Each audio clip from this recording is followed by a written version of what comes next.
is I can never understand what the hell he's talking about. He speaks very quickly, and I don't know the drug he keeps referring to, but yeah. So I'll just let the two of you connect around that. I'll connect you by email. Yeah, that sounds perfect. Thanks. Right. Yeah. All right. Well, Jason, I think we can go ahead and get started. We're very grateful to two folks from our group that everyone knows well, Dr. Jason Matos and Dr. Peter Zimmetbaum, for holding grand rounds today. I think these are no strangers to most of us. So Dr. Matos received his medical degree from Albert Einstein College of Medicine in 2012. He then came over to Beth Israel Deaconess to do a medical residency, a chief resident year, cardiology fellowship. He was also a chief fellow within cardiology, and has been elected to be a Rabkin Fellow in medical education. He's an instructor at Harvard Medical School, and his practice focuses on echocardiography and cardiac MRI, with a heavy focus on education. So we're delighted to have Dr. Matos with us today, and Dr. Peter Zimmetbaum will also be participating in the discussion and leading the discussion on this topic. Dr. Zimmetbaum, as everyone knows, I think, is the Richard and Susan Smith Professor of Medicine and our Associate Chief in the Division of Cardiology. So thank you both so much for presenting this very interesting and challenging topic of post-cardiac surgery, AF, and how best to manage it. Thanks so much, Dr. Asnani, and I'm really honored and humbled to be joining Peter to discuss this topic today of post-cardiac surgery, atrial fibrillation, the not-so-simple consult. This topic idea actually came up rather organically several years ago when I was a cardiology fellow on the EP consult service with Peter, and we were frustrated with the lack of evidence guidance regarding how to manage this patient population and whether anticoagulating this group of patients was truly the right way to go. Peter encouraged me to pursue this question, and I've really learned a lot. And now I'll present a summary of all the data that's out there, and then at the end, go through a research project that we just had published. I first want to say Peter and I have no relevant financial conflicts of interest to disclose. We want to make this a bit interactive, so we're going to start with a case that I'd like to get your thoughts on.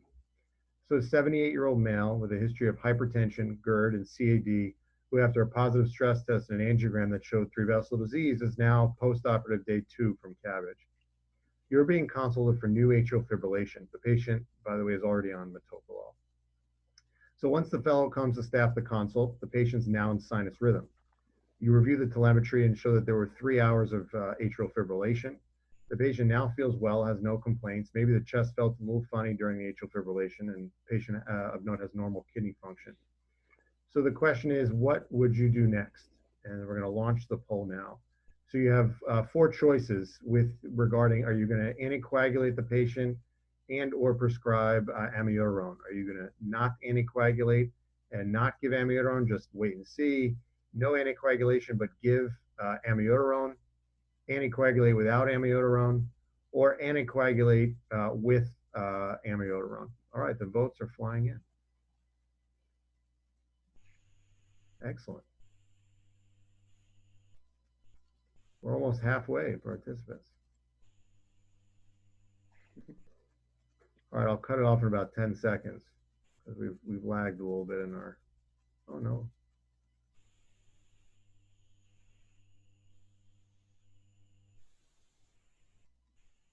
All right, so great. This is exactly what I was looking for. So I'll share the results. I think you can all see the results now. So a widespread, the most common, I'm just going to write these down for later, the most common being anticoagulation without amiodarone, but then 30% felt no anticoagulation and no amiodarone. So amiodarone, basically about a quarter of you would prescribe amiodarone. So we're gonna circle back to this. So about 3/4 of you would give no amiodarone, a quarter would give amio, and then in terms of anticoagulation, about 57% would anticoagulate. Great. Okay. So I think we all see the problem here. is that often when managing postoperative patients with atrial fibrillation, as with any cardiac patients, we often find ourselves stuck between a rock and a hard place trying to negotiate the bleeding and the thrombotic risk. So I want to talk to you about post-cardiac surgery atrial fibrillation. I may be referring to it as post-operative atrial fibrillation during the talk. I mean post-cardiac surgery atrial fibrillation. If and when I refer to non-cardiac surgery, I'll be very specific about that. So we're going to talk about the epidemiology of this disorder, how common it is, mechanisms, medications that have been thought of to prevent this disorder, and then different treatment strategies. But we'll start with the epidemiology of the condition. When you consider the incidence of atrial fibrillation after cardiac surgery, it's important to distinguish whether there is valve surgery involved, because if you're looking at isolated CABG, new cases pop up somewhere around 20 to 25% of the time. But when you involve a valve surgery, that number is substantially higher, up to an incidence of 30 to 35% of the time. So we're not talking about an uncommon phenomenon here. I'm sure there's multiple inpatients on FAR 8 right now that are developing new atrial fibrillation after cardiac surgery. So what are the risk factors? Most of them are intuitive, but it's good to go through them. Again, easy to divide them between preoperative and operative risk factors. The most prominent preoperative risk factor, and we know this through the POAF Score as well, is age. This is a 20-year single center study from WashU in St. Louis that shows a nonlinear relationship between age and estimated probability of developing postoperative AF. And you see this almost inflection point at age 55 where the incidence goes up substantially. Other than age, somewhat intuitive, history of atrial fibrillation increases your risk. Most of the studies we'll be going through actually look at de novo new development of atrial fibrillation, but of course, if you had AF beforehand, you're at risk for developing AF afterwards. Some lesser risk factors include male sex, history of heart failure, and COPD, but those are not as prominent in risk models. Operative risk, I mentioned valve surgery before, so having mitral valve surgery puts you at high risk. Not surprisingly, as a marker of how sick you were going to the surgery, perioperative use of an intra-aortic balloon pump is a risk factor. Beta blocker withdrawal, this one's very interesting. Potentially in the past, in hopes of limiting risks of postoperative bradycardia, shock, need for pacemakers, beta blockers have been withheld in the past, but this is actually a substantial risk factor for developing atrial fibrillation in the postoperative period. And we'll get to that a little bit more when we talk about prophylactic medications. In the past, it was felt that on-pump versus off-pump cardiac surgery was a risk factor for developing postoperative atrial fibrillation. However, a single center randomized clinical trial of 300 patients out of Nova Scotia in 2004 actually showed no significant difference in on-pump versus off-pump cardiac surgery in terms of development of postoperative atrial fibrillation.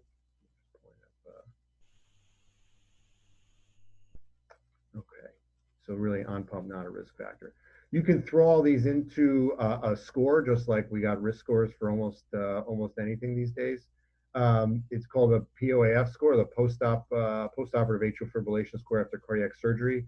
It was created with using data from 17,000 patients at 3 European universities, and looks at markers exactly like we just talked about: age, presence of COPD, preoperative balloon pump, low AF, valve surgery, and then also adds in renal dysfunction as well. And you can see a quite nice linear relationship between one's postoperative AF score and their probability of developing postoperative atrial fibrillation. Not used commonly, but it certainly can be included in talking about risks with a patient.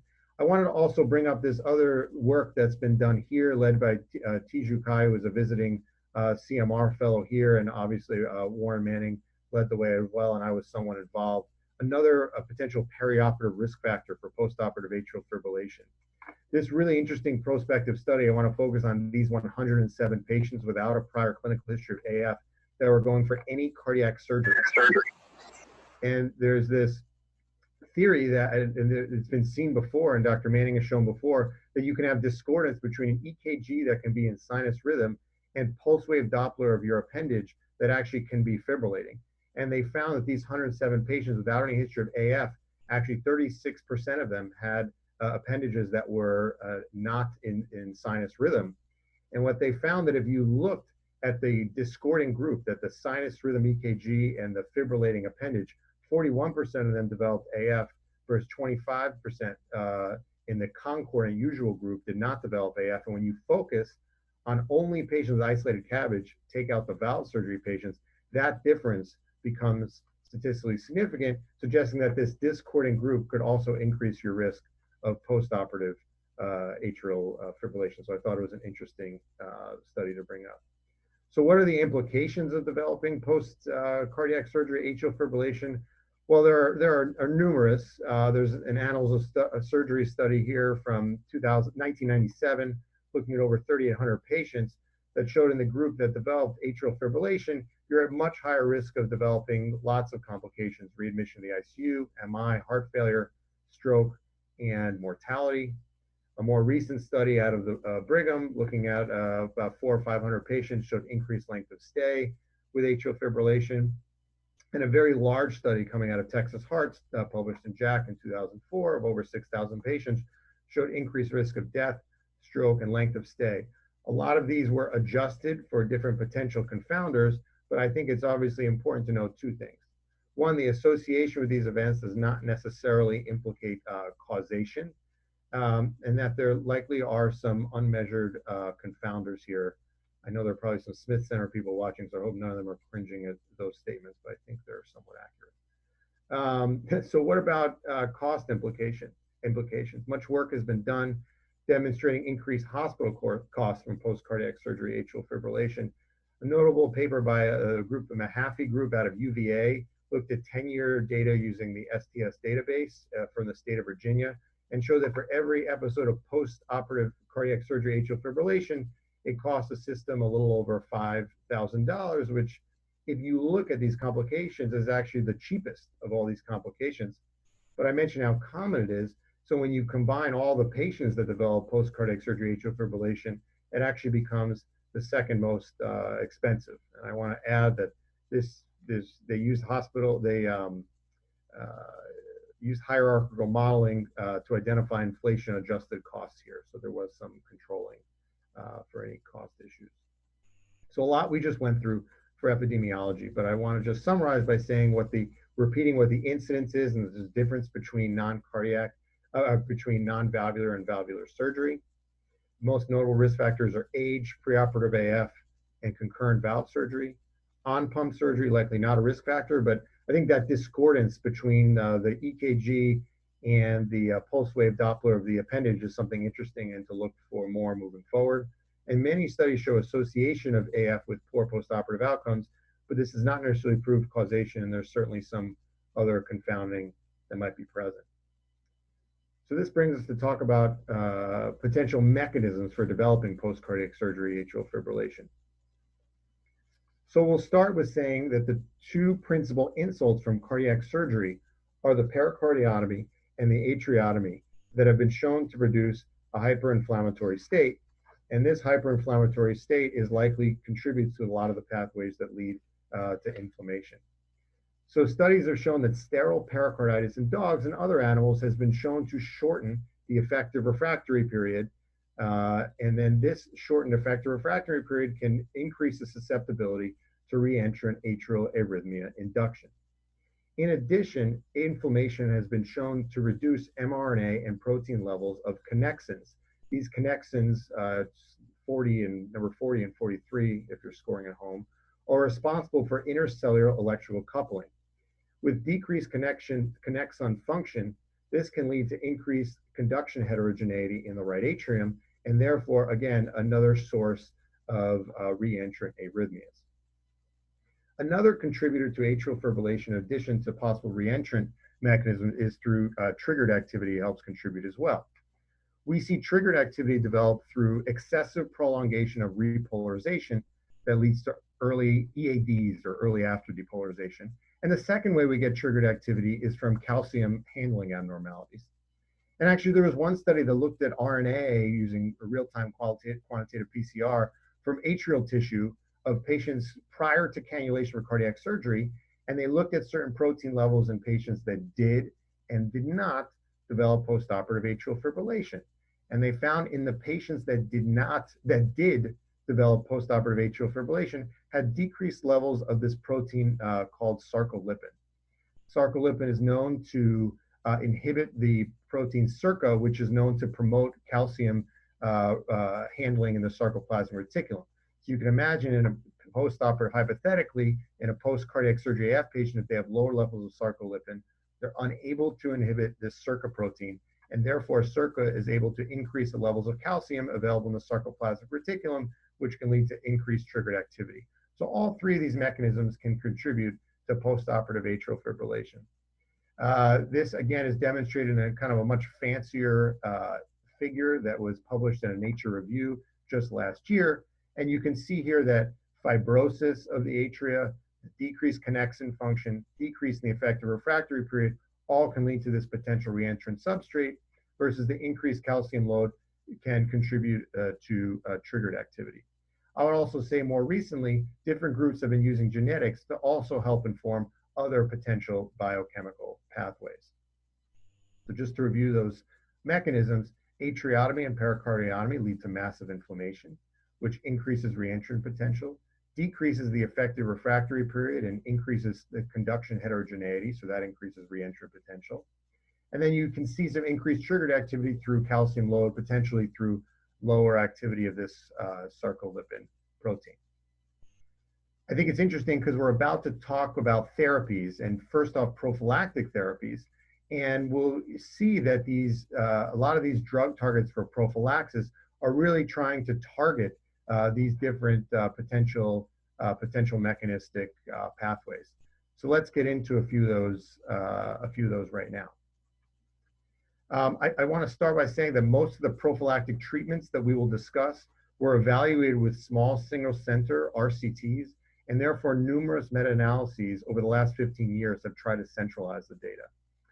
The meta-analysis I reference here from 2006 for beta blockers actually goes through a lot of the different medications and therapies that we're going to talk about. As for beta blockers, there is relatively unanimous data that shows that they aid in the prevention of post-cardiac surgery atrial fibrillation. However, this meta-analysis astutely notes a substantial source of heterogeneity, that being whether study protocols required patients assigned to the placebo arm to withdraw or stop their beta blocker. Here you can see in the cohort of studies in which they told the placebo patients they had to stop their beta blocker, a substantial effect size of beta blockade in preventing postoperative AF, where if patients were already on beta blockers, the effect size is not as large. Not surprising. The beta blockers almost certainly work, but because of how ubiquitous the beta blocker use is, the exact effect size is really hard to say, but beta blockers are used and they will continue to be used in this, I think, in this way. So let's talk about amiodarone. We mentioned all the different mechanisms how that can lead to post-cardiac surgery atrial fibrillation, and one of them was through decreasing the effective refractory period. As we know, amiodarone is a class 3 antiarrhythmic that prolongs repolarization, so it can help affect this. Numerous randomized clinical trials have shown a benefit of amiodarone in preventing post-operative atrial fibrillation. However, note the very wide confidence intervals for all these studies that indicates how small the sample size was for many of these. I do want to bring your attention to the most recent and largest of these studies, known as the PAPABEAR randomized trial, which is the most frequently referenced, so I just want to go through it now. The PAPABEAR trial, published in JAMA about 15 years ago, is a randomized clinical trial of oral amiodarone, 10 milligrams per kilogram per day, divided BID for 6 days before and 6 days after cardiac surgery, so in total about 12 days of oral amiodarone.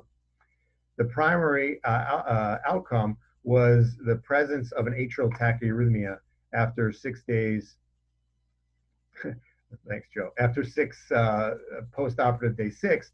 And what they found that the amiodarone group had a much lower rate of atrial tachyarrhythmias, defined as atrial tachyarrhythmias lasting 5 minutes or longer that prompted some sort of therapy, compared to the placebo group.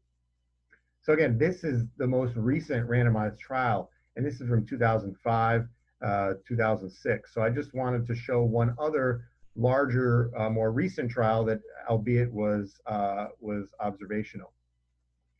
This was an interesting study published in the Journal of American Heart Association that looked retrospectively at 12,758 patients who met entry criteria that underwent CABG, isolated CABG, between 2013 and 2014 at 235 United States hospitals. So a large trial across the United States. And they looked back and they found that about 17% of patients got amiodarone before. These are patients that never had AFib. They got amio before surgery, and then about 83% of patients did not get AFib before surgery, and they looked at what happened to them. But what they actually found is that adjusted and unadjusted and adjusted, they found no difference in the amio group versus the non-amio group in development of postoperative atrial fibrillation.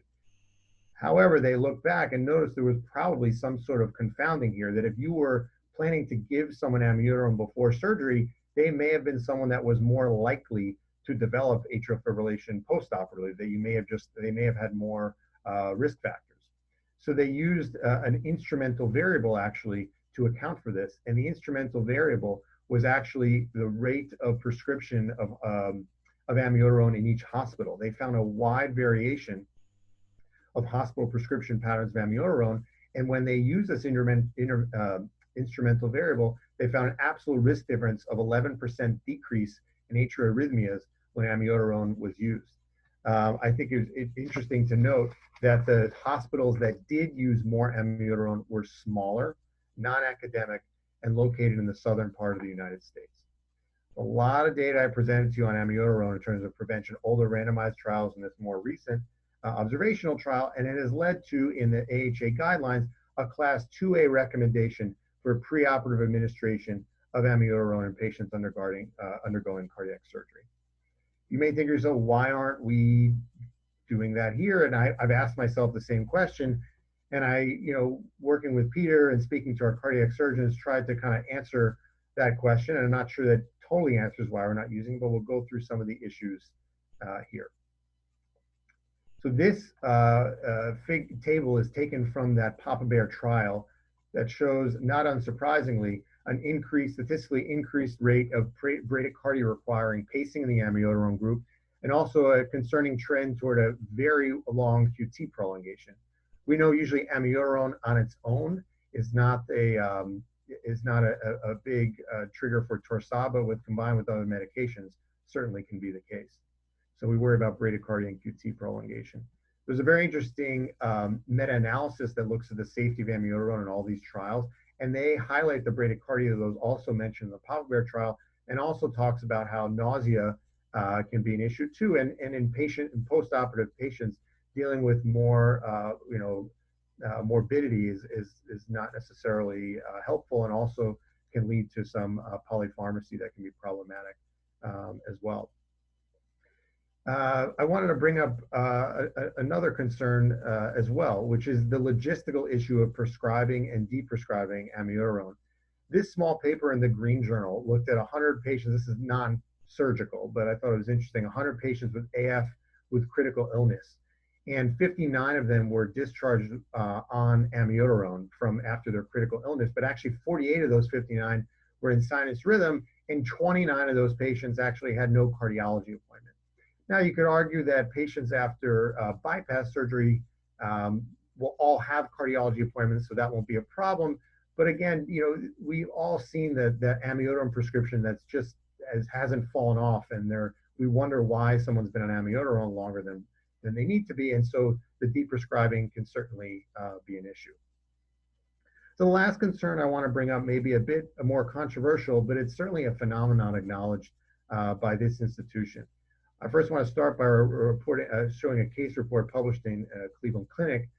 They report a 74-year-old female who was postoperative day 9 from CABG, who developed sudden onset brand new atrial fibrillation.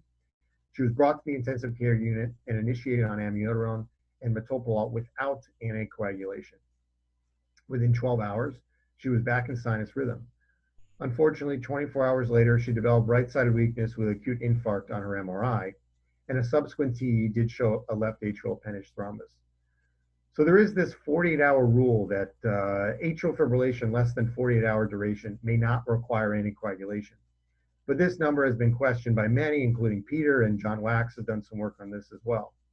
We know the highest risk for stroke is early post-cardioversion, and therefore many argue that cardioverting by any means, maybe including with a drug like amiodarone, within 48 hours should prompt consideration of anticoagulation and or a transesophageal echocardiogram, which can pose some logistical issues.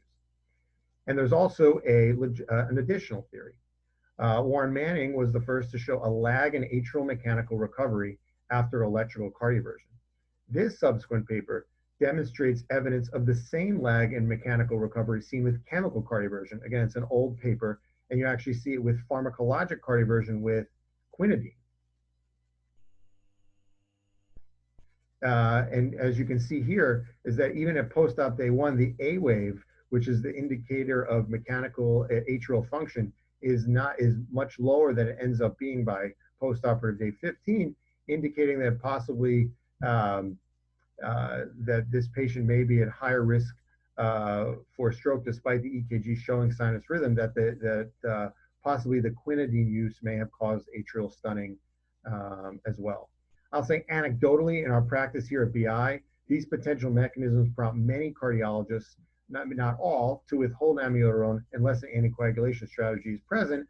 And I wonder, and we can talk about this in the discussion in a few minutes, whether that's why the amiodarone prescription rates were relatively low in the initial poll.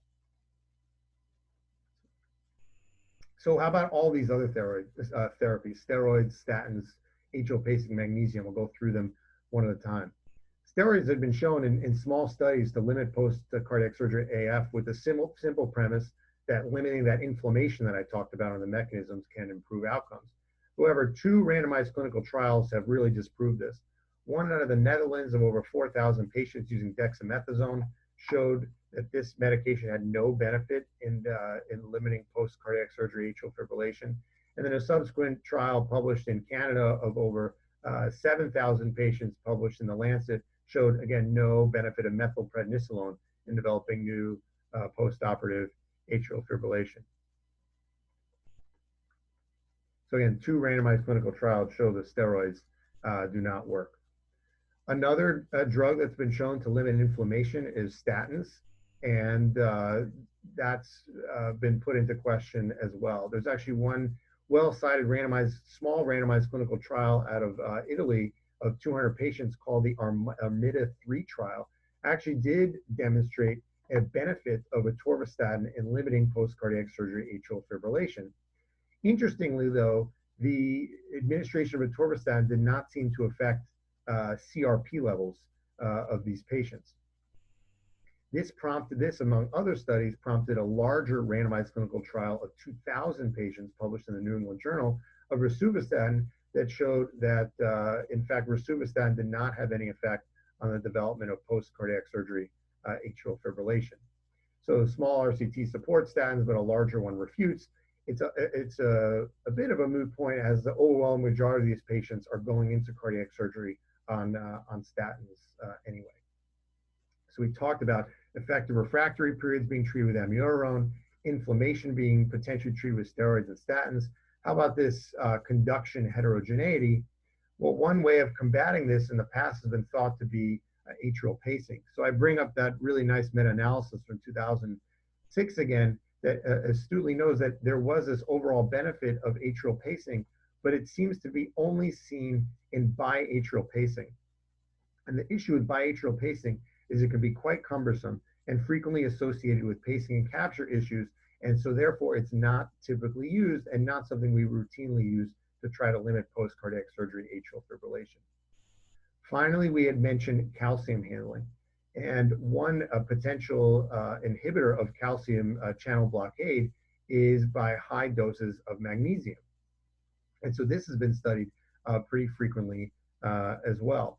And so that same meta-analysis from 2006 showed an overall benefit of magnesium, but they astutely noted that there's a major difference in terms of whether a beta blocker was allowed to be continued in the magnesium trial or if there was no preoperative beta blocker used. You can see all of the effect from magnesium is seen in the trials in which no preoperative beta blocker was used versus in the trials where a beta blocker was used, that the magnesium benefit was not robust. And therefore, magnesium is not something that's traditionally used. I did want to bring up one more medication that I think does have some promise that I think should remain on all of our radars moving forward, and that's colchicine. So this is the most cited trial looking at colchicine for prevention of postoperative atrial fibrillation. It's called the COPS trial out of Italy in 2011. It was a little over 300 patients, demonstrated that colchicine use reduces the development of post-cardiac surgery atrial fibrillation, and that there was also, despite being a small study, a signal toward decrease in length of hospital stay as well. There's something very peculiar about this trial, however, in that the colchicine was not administered until post-operative day 3. So we know through a lot of epidemiologic studies that the peak initiation of peak incidence of post-cardiac surgery atrial fibrillation is actually in post-operative day 2. So this trial actually missed a lot of post-cardiac surgery patients that were excluded from the trial if they developed AF before post-operative day 3. And this actually was able, colchicine, based on this, mostly this trial, was able to make its way into the guidelines as a class 2B recommendation. So that can be considered. But as you can see, it's not telling you to administer colchicine preoperatively. It's mentioning it postoperatively because in this trial, it was administered on postoperative day 3. Thankfully, more data is coming. This is a small randomized clinical trial that's it seems to have completed enrollment, looking at 254 patients with earlier administration of colchicine and see if that has benefits on the incidence of post-cardiac surgery AF. And a much larger trial that's still underway of 2,800 participants looking at the prevention of perioperative atrial fibrillation using colchicine. But this is not just for cardiac surgery, for all thoracic surgery, the COP AF trial. So a lot of medications we just went through there in terms of prevention. I just want to summarize by saying beta blockers are likely helpful, but ubiquitous use precludes confirmation of exactly, we know they work, we're pretty sure they work, but the exact effect size is a little unclear. Amiodarone seems proven, but bradycardia, logistics, and possible atrial stunning theory pose some challenges. Well-done studies of steroids, statins, atrial pacing, and magnesium suggest no benefit, and early data suggests colchicine has promise, and a large randomized clinical trial is on the way. Okay, so last but not least, let's get to treatments. And we'll start with rate versus rhythm control. Whenever we hear the line rate versus rhythm control, we immediately think of the AFFIRM trial. So why don't you think of this as like the AFFIRM trial of cardiac surgery, rate versus rhythm control for atrial fibrillation after cardiac surgery. This is a randomized clinical trial out of Mount Sinai of approximately 600 patients that looked at predominantly beta blockers versus amiodarone and sometimes cardioversion of clinically indicated and for patients, these are patients that have already developed atrial fibrillation. We're talking about treatment now, no longer prevention. And their primary outcome was any hospitalization within 60 days, and they found no difference in their primary outcome in terms of number of days of hospitalization and readmission rates for any cause. And also, I guess somewhat non-surprisingly, they looked at by day 7, and the percentage of patients in sinus rhythm in the rate control and the rhythm control arm was very similar. It's very important to note that for this trial, there was actually about a 25% crossover in both groups. In the beta blocker group, because the clinicians felt that the therapy was ineffective, and in the rhythm control group, because there were side effects that developed most predominantly from amiodarone. So this trial has been the leading trial that's led to a lot of kind of somewhat ambiguous guidelines. There is one class 1 recommendation that says you can treat patients who develop AF with beta blockers. And then it's 2A, basically saying it's reasonable to try to restore sinus rhythm pharmacologically or with cardioversion, or to administer antiarrhythmic medications for post-cardiac surgery AF as advised, as you can see here, both as advised for non-surgical patients. So basically, we're not sure, but it's probably reasonable to treat it like you would for non-cardiac surgery patients. So there does not appear to be substantial improvement of outcomes with rhythm control versus rate control. But what about anticoagulation? Does giving these patients blood thinners make sense? As you can imagine, the answer is not so simple. This study out of Emory, published in JACC in 2010, looked at over 16,000 consecutive CABG patients with no history of AF and found that a mean follow-up of 6 years. Again, the postoperative AF rate was a little close to 20%. And then they looked at these post-op AF patients, the ones that were discharged on warfarin and were not discharged on warfarin. And after controlling for 32 variables, they found that the warfarin use, which is about a fifth of patients, was associated with lower mortality. And this was despite the warfarin group having worse kidney function, lower ejection fraction, and higher rates of a diagnosis of heart failure. Again, certainly could be some residual confounding here, but this study, which had 6-year follow-up, would prompt the provider to treat post-cardiac surgery AF similar to traditional atrial fibrillation in regards to anticoagulation. And this study, among others, has led to a Class 2A recommendation in the AHA-ACC guidelines that says it is reasonable to administer antithrombotic medications in patients who develop postoperative AF as advised for non-surgical patients. So that we should, if we were going to anticoagulate you, if you were a non-surgical patient with AF, then, and if you develop AF in the post-cardiac surgery, we should anticoagulate you all the same. However, more recent data out of Denmark actually challenges this notion.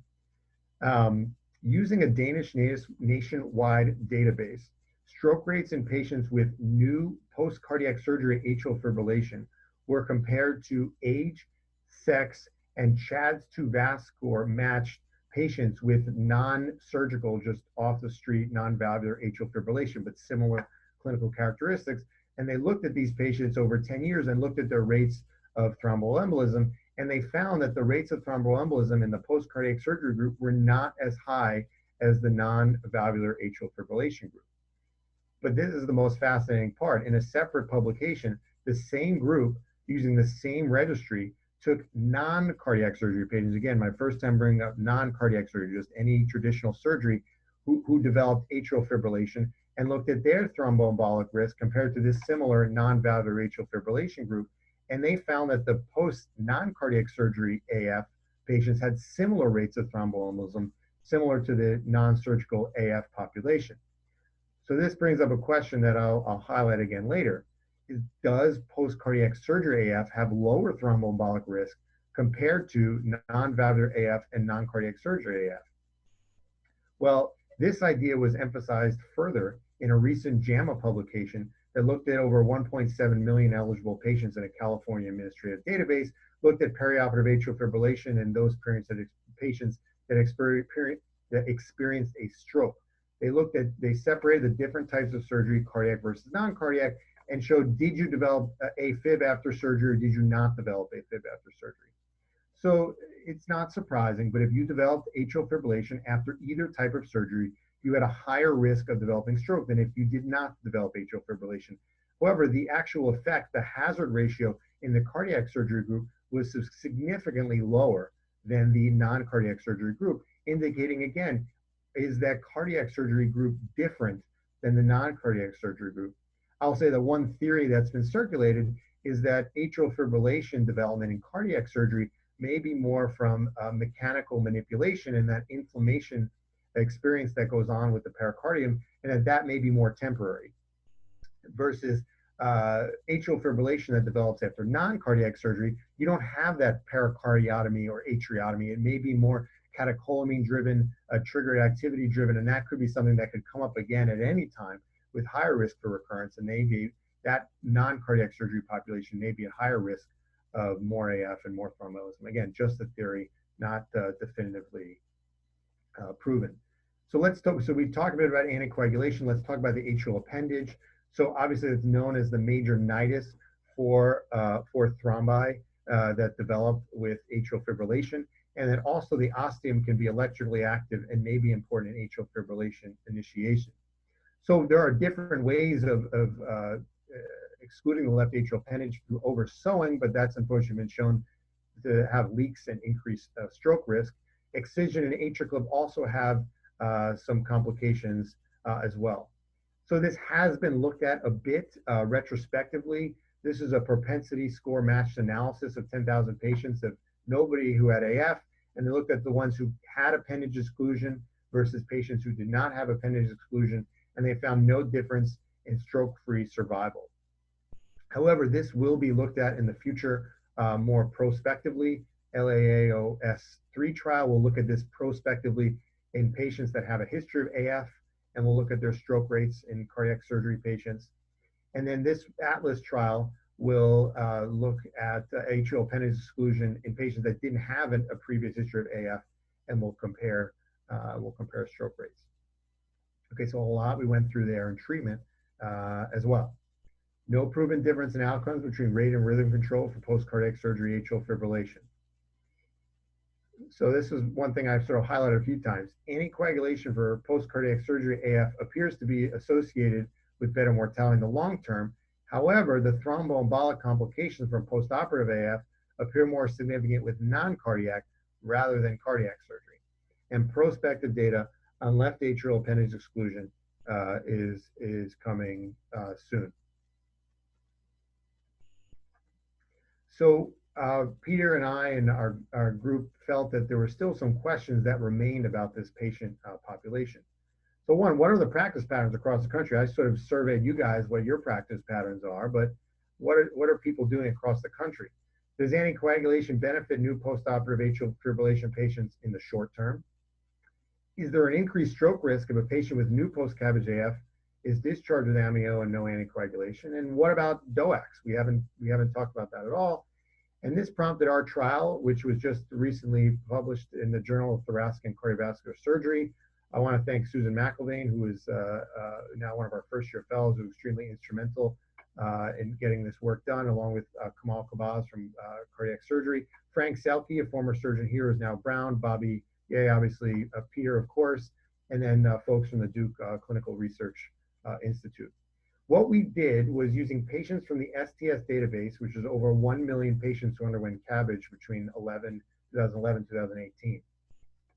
We excluded patients who had a prior history of AF, excluded patients who had been on antiarrhythmic therapy, who had strokes before, who had had CABG or valve surgery before, and we want to look at isolated CABG because patients with valve surgery would have competing indications for anticoagulation. Obviously excluded patients that did not develop postoperative atrial fibrillation. And we also excluded patients who developed substantial complications from a cardiac surgery.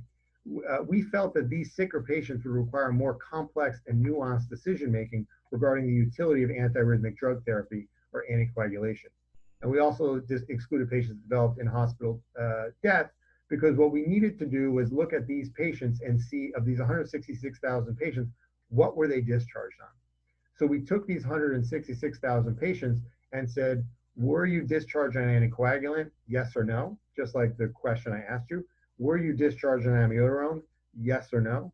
And then that sort of brought us down into 4 separate cohorts, which is exactly like the multiple choice question I asked you. And all we wanted to look at first was, who are these patients and how big are each of these groups, and then look at their outcomes. I'll say we had a big fancy table 1, and there was no clinically significant differences between any clinical factors that the STS database found between any of these groups. But the sizes of these groups we found was truly astounding. So contrary to guidelines, which would recommend anticoagulation, we found that about 3/4 of patients were discharged with no anticoagulation, despite that 166,000 patients having an average CHA2DS2-VASc score of over 3, of about 3.2. And you could see a majority of these patients who were not discharged with anticoagulation were actually discharged with amiodarone. So there was some geographic differences. And as we saw in that prophylactic amiodarone study, the lowest discharge prescription rates of amiodarone were in the Northeast in Canada, kind of like we had in our survey here today in the Northeast, but it was still the most common practice everywhere. Despite it being 46% in the Northeast, that's still the most common practice of discharging a patient on amiodarone with no anticoagulation. Again, this cohort of 160,000 patients has an average CHA2DS2-VASc score of 3 and did not develop any substantial complications from cardiac surgery. Then we looked at, okay, well, how about the really high CHA2DS2-VASc score patients, the one who had a high CHA2DS2-VASc score of 5 to 9? Even still, that was the most common prescription pattern, was discharging on amiodarone without anticoagulation. It was surprising to us, but is that right, wrong, or we don't know. So unfortunately, the STS database, we'll look at the outcomes in a second, but I do want to show that how variable the hospital practice patterns are. This very pretty graph on the x-axis shows all the different hospitals that were in the database, and the 4 different colors show the 4 different combination of prescription patterns that we talk about.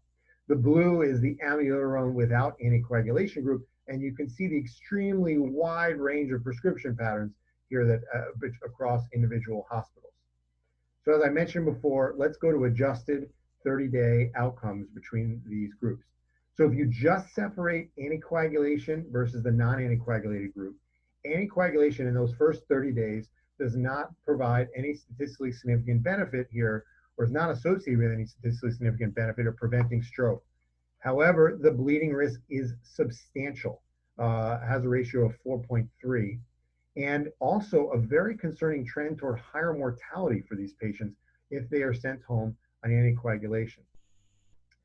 So when comparing different treatment combinations, not just anticoagulation with no anticoagulation, a couple things I'll highlight. One, prescribing amiodarone without anticoagulation and comparing that group to prescribing on nothing. Sometimes we worry that maybe this group, you'll send them on amio and they'll get a stroke. We can't really implicate causation here. We didn't see that association here of stroke. Really didn't see any association of any of the outcomes of the amiodarone group with no anticoagulation versus the prescribing on neither med.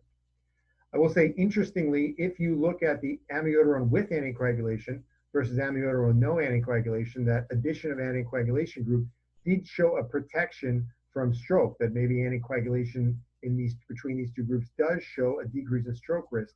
However, look at the increase in bleeding and this really concerning increase in mortality. So though maybe anticoagulating in some senses could be associated with a decreased risk of stroke, you are putting the patient at substantial risk of bleeding readmissions and also potentially a mortality. So I want to just share one last piece of outcomes, and that's with direct oral anticoagulants. But I want to first remember that there's this increase of mortality risk associated with anticoagulation. Again, just to highlight that there's this post-cardiac surgery AF have lower thromboembolic risk, like I talked about. But again, back to this mortality. When we separated warfarin and DOAC use, we found that the mortality risk with anticoagulation, that mortality association seems to be driven entirely by DOAC use and not by warfarin use. We were very surprised and shocked by this, and all we put in our manuscript, we didn't have a great explanation, but the further prospective data is definitely necessary. Jason, Warren just asked in the chat, was aspirin controlled for in this? With the majority of patients also on aspirin. That's a great question. I'd have to look. I don't think we actually looked at that. I think we had just assumed most patients were on aspirin, but that's a great point. So that, along with some limitations to our studies, AF was defined in the STS database as lasting at least an hour or requiring treatment. So shorter AF episodes may not have been recorded. We know in practice, though that it's not dictated by the guidelines, that people are affected by what the rhythm is when they're discharged, and that might affect what meds you discharge them on. And we didn't have that information, but we argue that if the CHA2DS2 score is 3 and they had 3 hours of AF, that the guidelines suggest you should anticoagulate, and this study suggests that most people aren't, and maybe they're right. Left atrial appendage ligation status was unknown, but we presume it was low because none of these patients had valve surgery and none of these patients developed AF. But maybe future randomized studies will change our practices. And medication compliance was unknown in the group. I want to thank Linda Valstader for putting together our central illustration that talked about how we put together our patient population, what the practice patterns were around the country, and how we saw no difference in stroke rates in the anticoagulated patients and a 4-fold higher risk of bleeding rates. So that discharging patients on amio without anticoagulation challenges guidelines, but may be warranted. So this is a whirlwind. We've been through a lot. We've been through some epidemiology. We've been through mechanisms, the different prophylactic therapies, different treatment therapies, and talking about rate versus rhythm control, and the confusion regarding anticoagulation, that maybe this cardiac surgery group is different. And then we went through different things about our study, how discharging patients with new post-CABG AF on amio without anticoagulation is extremely common, but it challenges guidelines. But anticoagulation was associated with higher bleeding and no difference in stroke rates. And I think the DOAC issue requires more investigation, and Warren brings up a great point about the aspirin. So I wanted to go back and launch this poll one more time. All right, let's see if we can get some more votes. So which of the following would you recommend for this patient? 3 hours of self-limited atrial fibrillation that develops in a patient after isolated CABG with a CHA2DS2 VAS score of 3.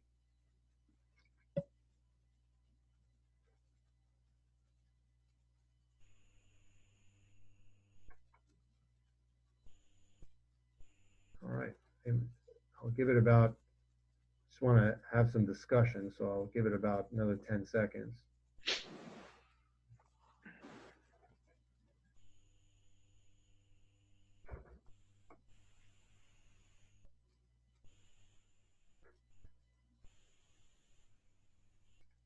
Great. So I would say, so we actually had, let's see, 46%. So this anticoagulation with no antiarrhythmic drugs was 46%, and now it has dropped to 36%. And the no anticoagulation with no antiarrhythmic drugs was 30%, and now it's gone up to 34%. And the no anticoagulation amiodarone group, it's still in 3rd place, but it has gone up substantially. I think it was around 10 or 12%, and now it's up to 21%. So more people are avoiding anticoagulation after hearing this talk, which I think is pretty interesting. So I just want to thank everyone. First of all, the nurses for doing all that they're doing during this pandemic. All the faculty, it's so cool to be doing this after just 9 years ago as a visiting sub-I here. Everything I've learned from the cath lab, echo lab, stress lab, fellows, past and present. Peter, obviously, for all of his guidance with this talk and his mentorship, of course, throughout all these years. Rob, for his outstanding mentorship and for leading us through this really challenging time. And of course, all the love and support from my family. So thanks very much, and we'll have time for some discussion. Great. Great job, Jason, and thank you. And I also want to just take a second to welcome Andre Davila, who's on the call from Brazil, and will be joining us as the Director of Electrophysiology in August, if all goes well. I wanted to, we'll address some questions, and certainly, Andre, if you have any comments on practice outside of the United States in this regard, we welcome them. A couple of questions I can address. One was raising the question of perhaps DOACs leading to a higher association with,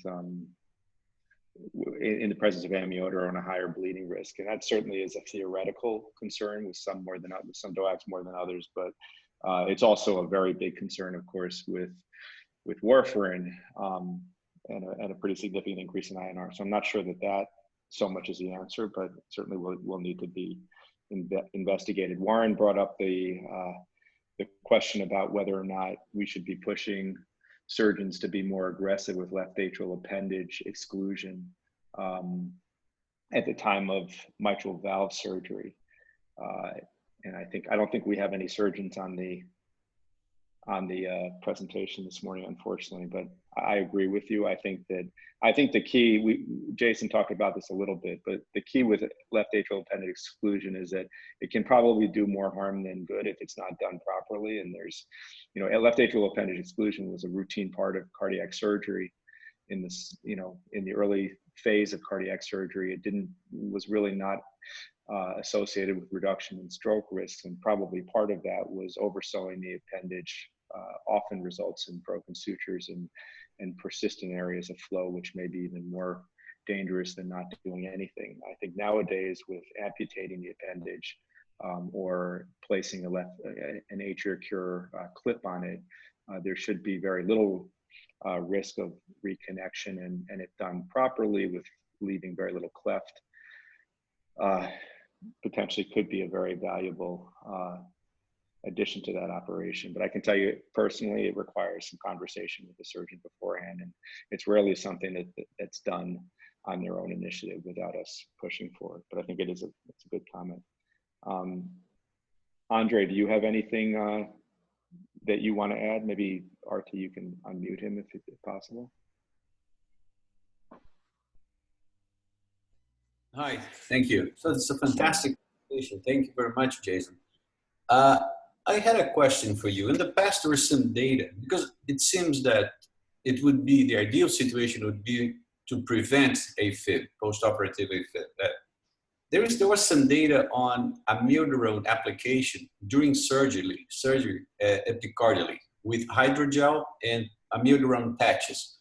Were you able to find, because there are studies showing some benefit, others didn't show anything, and if I'm not wrong, there was never a randomized trial to evaluate this option. Were you able to find some data on this?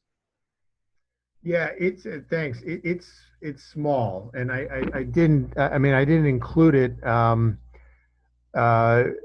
You know, I think it's something that we could talk about with the surgeons, but I was just sort of focusing on things that, you know, as you know, the medical clinicians, we can think about doing on our end. But I think it's something we could explore more. I think we just need to be, we need to look at it more and see what is the durability of it. Does that need to be supplemented with oral amiodarone as well? And if it does, then we need to still consider all the potential complications that we're talking about here. But I didn't review it enough to know what the difference is in the, you know, bradycardia pacemaker rates for that type of amiodarone administration versus oral. Yeah, I will say that there is a difference, higher pacemaker bradycardia hypotension rates with IV amiodarone versus oral. Yeah, I haven't seen that published anywhere, Andre.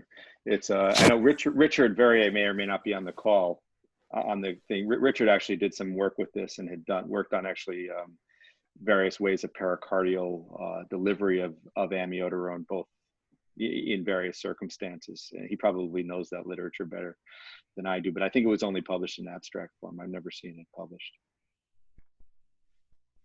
Dwayne, were you going to ask a question?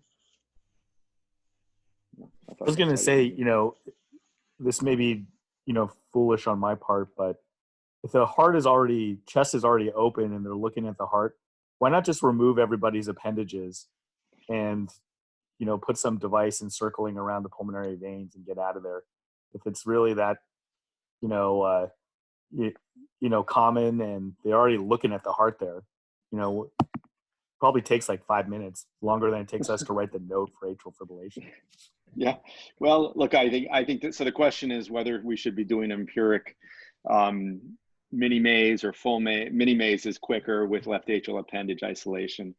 And, you know, maybe that needs to be studied prospectively at some point. I think there are downsides to doing that. There's no question that we see lots of other arrhythmias post-operatively in patients who get mazes done. They get more organized arrhythmias often that are problematic. It could be potentially pro-arrhythmic. Certainly in somebody with a history of atrial fibrillation, I think it's a good opportunity. And the whole way in which mazes are done and, you know, done well or not, or done not so well is a whole nother conversation. I think that the question about whether left atrial appendage exclusion is really, number one, effective at reducing stroke risk, and in whom maybe even anti-fibrillogenic in some patients, I think needs to be studied much more thoroughly. And I don't think we have a great answer even in the transvenous approach to this, but we certainly don't have any compelling data yet in the surgical approach to it. But it's an area that really is in desperate need of study. So why don't we go to some questions here? I can help read off some of them. So there were a couple of questions about this study in particular. From Joe, how many had AF resolved in hospital versus continued AF at discharge? And from Anne Marie, what was the average length of time these patients were in AF post-op? Peter, you want me to take that one? Yeah, either one. So the problem is we don't have it. I mean, it was sort of, it was a binary AF, yes or no, in the post operative AF in hospital, and it was defined as at least an hour that required some sort of intervention or treatment. And so whether they had an hour, 2 days, whether they went home in sinus, went home in AF. I mean, to be honest, when we were initially submitting this, that was the one thing that was commented on, but our argument was that the guidelines aren't acknowledging that difference. So we couldn't. We would have liked to, but we couldn't. Yeah. So there, following that question, Megan has raised, I think, and others as well. How about doing surveillance for AF post-operatively? What are the ways to, should this be done with a Zeo patch? One could argue to use a link. I think, in general, ambulatory monitoring approaches to AF surveillance are pretty useless. They're, short term, even as Zeo is at best 10 days, and we know that in order to really thoroughly investigate surveillance for AF, you need to do Zeos basically every 3 months at the least in order to get a reasonable sample. And so the question is whether you'd put a link in these patients, and I think that study probably needs to get done at some point. I mean, these are patients by definition who have a pretty high CHA2DS2-VASc score, and that by itself is a predictor for atrial fibrillation. I think it is reasonable eventually, and I'm sure the studies will be done where you put in an insertable monitor in these patients post-operatively. Jason, excellent talk. But just to follow up on the self-limited, just in your practice, do you think of AF that resolves within 3 hours different than somebody who either goes home in AF or had to be actively cardioverted to get out of AF with regards to antiarrhythmic therapy and anticoagulation? Well, I guess I would defer. But my short answer would be, I think it depends on the patient. I mean, there's other data that shows that, your CHA2DS2-VASc score will predict what your recurrence of AF is. If it's a young patient that just got out of the, young patient in their 50s that has no other risk factors that just got out of the OR and they had 3 hours of AF, I would consider that different than an 84-year-old with diabetes who just got out of the OR and had 3 hours of AF for their cabbage. That second patient, I'm sure the AF is going to come back, whereas the first one, I'm not so sure. Yeah, I don't know. I don't feel like we can be sure about anything, but with this disease. But yeah, I think in terms of anticoagulation, I certainly would be more inclined to continue it in the patient with a much higher CHA2DS2 score. But I think one thing Peter and I wanted to emphasize about this talk is we're not saying anticoagulation is wrong, but we just wonder this first 30 days as well, where the bleeding risks can be so high that maybe we should be rethinking the immediate anticoagulation. I think it's remarkable that in spite of the guy, if you look through all the guidelines, and again, I don't know, Andre, whether you guys have guidelines that are specific to Brazil, but when we look at the surgical guidelines in the United States, as well as the AHA, HRS guidelines here, nobody really touches this issue. There are no of anticoagulation in this setting. It's really complete. Not only is it relatively data free, but there's not even great expert opinion around it. And the surgeons clearly, have done their own thing. I think the data is pretty clear now that from this STS database that they're certainly not following the cardiology-based guidelines. I think here we would basically go by the CHA2DS2 score and the duration of AFib. If you had a short duration, we would probably not do much, but in patients with sustained AFib, I think everybody would try to give anticoagulation, rate control, and bring the patient back for a potential cardioversion 30 days after surgery. And that's common practice, but of course, based on this presentation, I think we have to review that. Yeah. And the second group of patients is the ones we see post-op 4 to 6 weeks. They're on amio and anticoagulation, and they're in sinus. Do you continue the amio? Do you stop it? What do you do with the anticoagulation? I mean, that's a really important question. What do you do with this therapy? And again, when I'm on service, and we've done this for years, I would really encourage the prescriptions to not last more than 30 days, to make sure that they're sent out by the surgical APP staff with no refills. And because that is, Jason alluded to this, but that's the real danger with this approach at some level, is that you see people go out with loading doses of amiodarone, and a month later they're still taking 600 milligrams a day. And that's when you see big, obviously bradycardia, but you see pulmonary toxicity and other, that's really the worry. So if you're going to do it, I would strongly encourage it to be done without anticoagulation. Years ago, Peter Coey published a study demonstrating that the rates of, it was not a great study, but the rates of sinus rhythm were the same at 30 days, irrespective of what approach was taken to the management of post-op AF. And so it may certainly be somewhat of a self-limited disease and doesn't require necessarily long-term therapy. But I think the question that was brought up about longer-term monitoring is really an important one. And I think it's a great opportunity for a study to look at, much more comprehensive surveillance in the post-CABG population. I think most of us believe that in the valve population we're going to see AF. That's a population probably with a lot more atrial pathology, and their rates of AFib are much higher. But in the pure CABG population, it would be an interesting study to do. There are things you can do to better understand this. It's striking, I think, the role of pericarditis. Years ago in the 1980s, Al Waldo, then at the University of Alabama, showed that he could reliably produce in a canine model with sterile pericarditis, atrial flutter, and atrial fibrillation. And so if you have somebody that has no history of AF, that has a minimal CHADS VAS score, and they develop postoperative AF, and it gets treated rapidly, probably their long-term risk, once the postoperative or perioperative pericarditis resolves, is pretty low.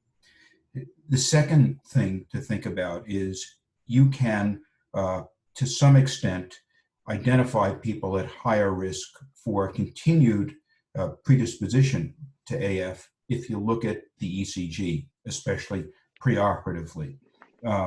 Again, back in, I think it was 1981, I did a study with Mark where you could look at intraatrial conduction abnormalities prior to CABG, and people with marked intraatrial conduction abnormalities had a significantly higher percent of postoperative AF, no surprise.